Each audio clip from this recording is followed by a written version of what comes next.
The clock that gave second chances. In a small town filled with narrow streets and quiet evenings lived a young man named Rayan. He wasn't poor and he wasn't unsuccessful, but he was always stuck. Rayan had dreams, big ones. He wanted to build something meaningful, make his parents proud, and prove to himself that he was capable of more. But every day ended the same way, with excuses.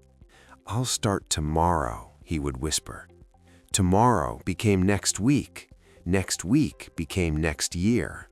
And slowly, without realizing it, life began to pass him by. The missed opportunity. One afternoon, Rayan received an email that could change his life. His heart raced. "This is it," he said. "My chance." But instead of preparing, he relaxed. "I have time," he told himself. Days passed. He watched videos, scrolled endlessly, and delayed preparation. The night before the interview, panic hit him. He tried to prepare everything in a rush, but it was too late. The next day, he failed.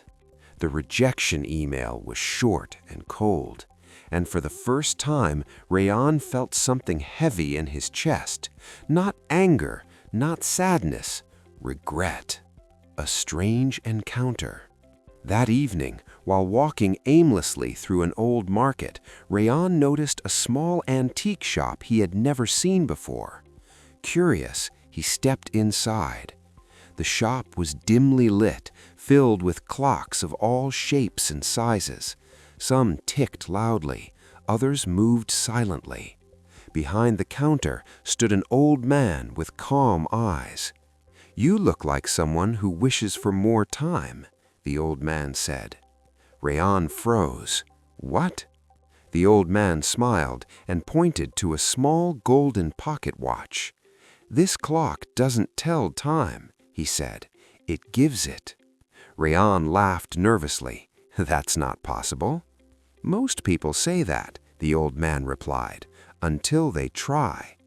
Without fully understanding why, Rayan bought the watch.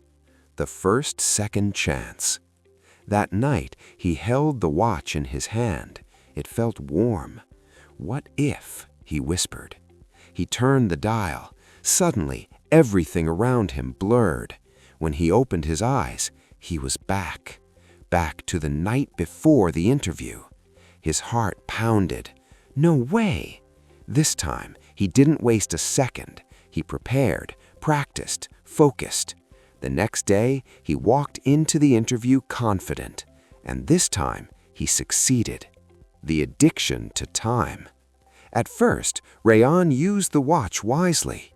He fixed small mistakes, improved his work, made better decisions.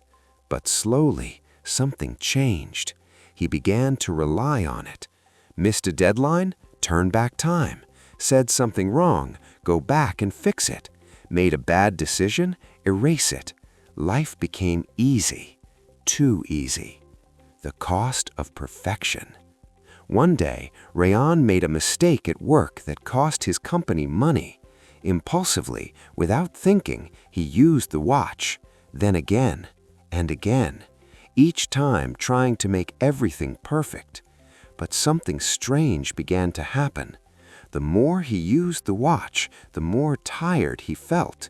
His reflection looked older. His eyes lost their spark. The forgotten moments. Rayan noticed something even more disturbing. Memories began to fade. Moments he once cherished, laughing with friends, dinners with family, started disappearing.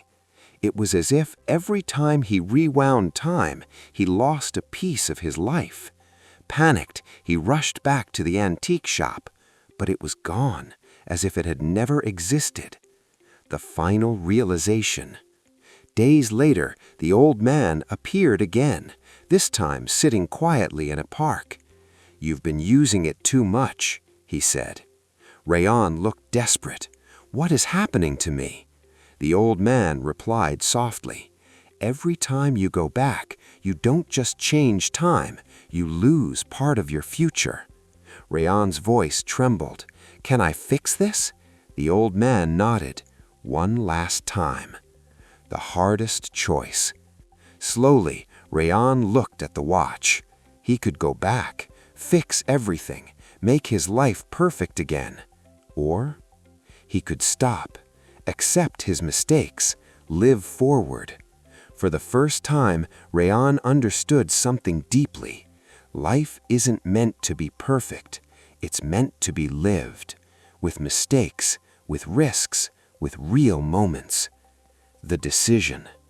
Slowly, Rayan closed the watch. I don't want to go back anymore, he said.